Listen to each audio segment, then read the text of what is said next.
Assalamualaikum warahmatullahi wabarakatuh. Kita kembali lagi di pembelajaran daring kita. Hari ini kita akan mempelajari bab 2 tentang norma-norma yang berlaku dalam kehidupan bermasyarakat. Baik, pagi ini kita masih membahas tentang bab 2. Kalau sebelumnya kita sudah membahas tentang apa sih yang dimaksud dengan norma dan juga ada berapa macam norma. Kali ini kita akan melanjutkan mengenai pokok bahasan kita pada bab 2, yaitu mengenai arti penting norma dan juga bagaimana berperilaku sesuai norma dalam kehidupan bermasyarakat. Kita lanjutkan, kita akan memahami mengenai arti penting sebuah norma. Jadi kemarin kita sudah membahas macam-macam norma, ada norma hukum, agama, kesusilaan, dan juga kesopanan.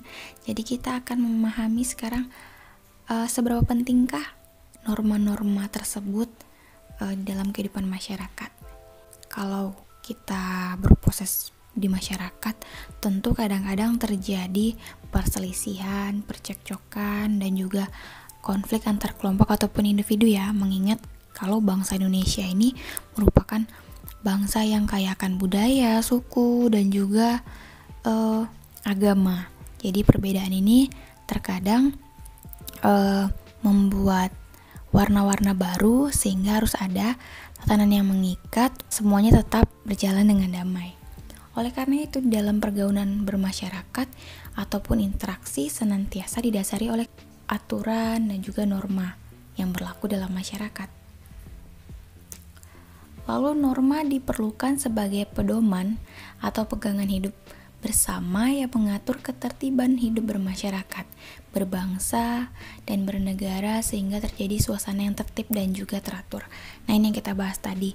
Kalau di Indonesia itu kaya akan suku, ras, dan juga budayanya sehingga perlukan norma untuk tetap menjaga ketertiban dan juga keteraturan dalam kehidupan bernegara ataupun bermasyarakat.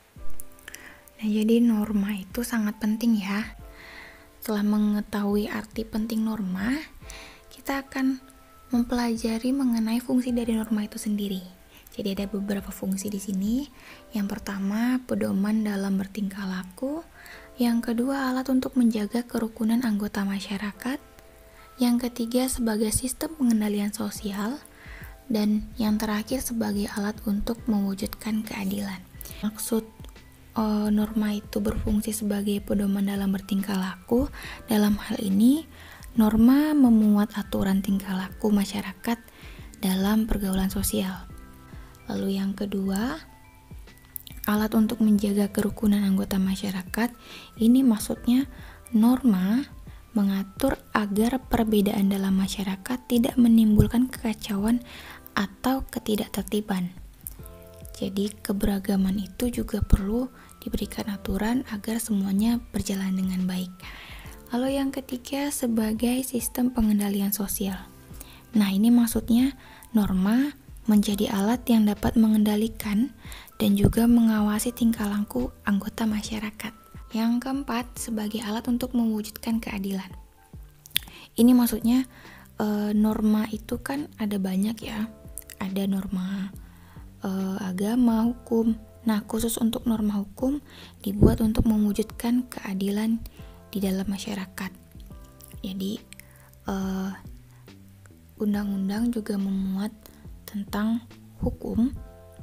Nah, ini kan ada hukuman yang akan diperoleh untuk pelaku-pelaku kejahatan, sehingga penyimpangan-penyimpangan yang terjadi di lingkungan sosial ini mendapat ganjaran yang semestinya. Makanya di sini norma juga digunakan sebagai hukum untuk menjaga ketertiban. Nah, dengan demikian keberadaan norma dalam kehidupan ini sangat penting ya.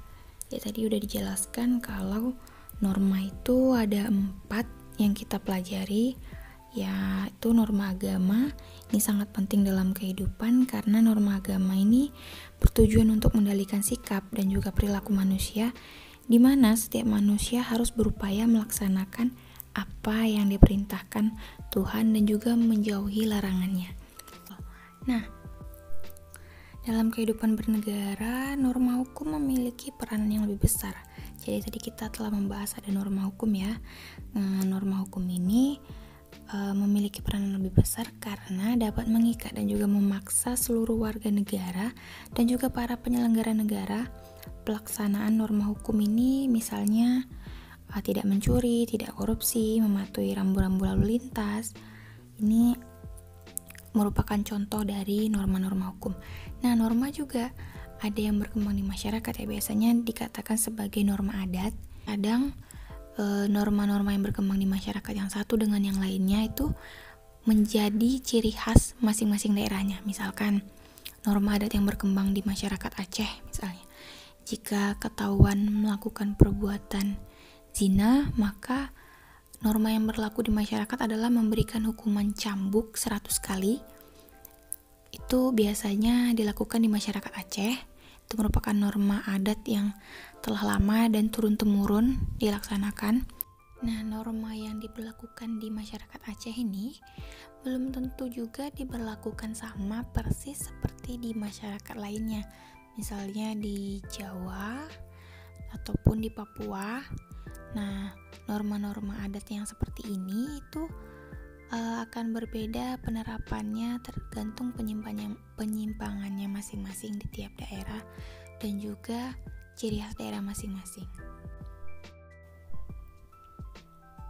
Jadi kalau tadi kita sudah mempelajari mengenai fungsi norma dan juga macam-macam norma, kali ini kita akan mempelajari mengenai bagaimana berperilaku sesuai norma dalam kehidupan bermasyarakat.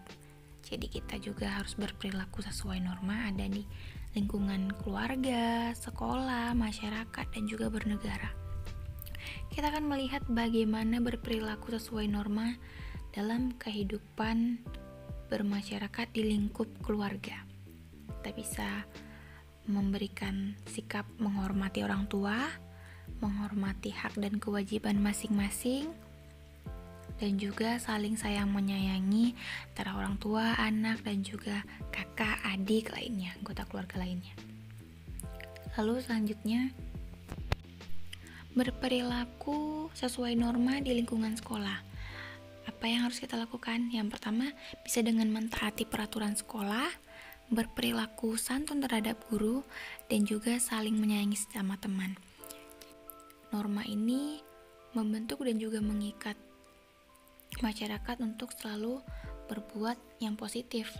Kita masuk yang ketiga, berperilaku sesuai norma di masyarakat.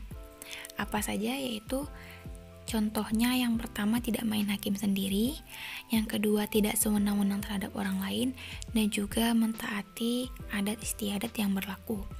Ini sama dengan hukum adat tadi. Jadi hukum yang beredar di masyarakat itu tidak boleh dianggap remeh, harus ditaati dan juga harus dihargai. Poin pertama tidak main hakim sendiri ini sangat menarik ya.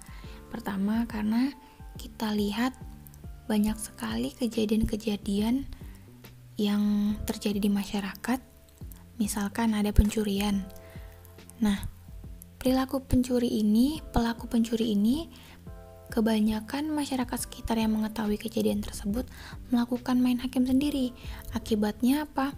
Terkadang pencurinya juga sampai meregang nyawa atau bahkan sampai babak belur. Nah, ini sebenarnya tidak boleh dilakukan karena kan kita namanya melanggar norma. Kita memiliki norma hukum seperti yang kita bahas tadi, maka sebaiknya jika menemukan pelaku yang seperti ini, itu diserahkan kepada pihak yang berwajib, sehingga kita juga tidak turut serta menghakimi. Kejadian seperti ini merupakan contoh perilaku yang kurang sesuai dengan norma-norma yang ada. Kita memasuki berperilaku sesuai norma dalam kehidupan bernegara. Yang poin pertama, melaksanakan Pancasila dan Undang-Undang Dasar Negara Republik Indonesia tahun 1945. Yang kedua, mentaati hukum dan juga peraturan perundang-undangan. Nah, sebagai warga negara yang baik, kita juga wajib mentaati peraturan yang ada, karena kan kita tinggal di Indonesia ya. Nah, jika kita juga bertempat tinggal di Indonesia, maka kita juga harus melaksanakan hak dan kewajiban sebagai warga negara. Jadi salah satunya mungkin dengan membayar pajak, terus mentaati peraturan, tidak melanggar peraturan-peraturan yang berlaku di negara ini. Nah, itu tadi materi kita tentang bagaimana berperilaku sesuai norma dalam kehidupan bermasyarakat. Nah, karena kita telah menyelesaikan 2 bab, jadi Ibu akan mengajak Ananda semua mereview materi-materi yang telah kita pelajari dan juga membahas kembali dalam bentuk soal kuis. Ya, ada kuisnya di pilihan berganda, nanti ada 10 soal. Ibu cantumkan di link di bawah, silakan dikerjakan dengan baik dan dapatkan skor terbaik. Apabila nilainya kurang memuaskan, soal tersebut ataupun kuis tersebut bisa diulang kembali sampai mencapai skor terbaik. Oke, Ibu sudahi dengan Assalamualaikum warahmatullahi wabarakatuh.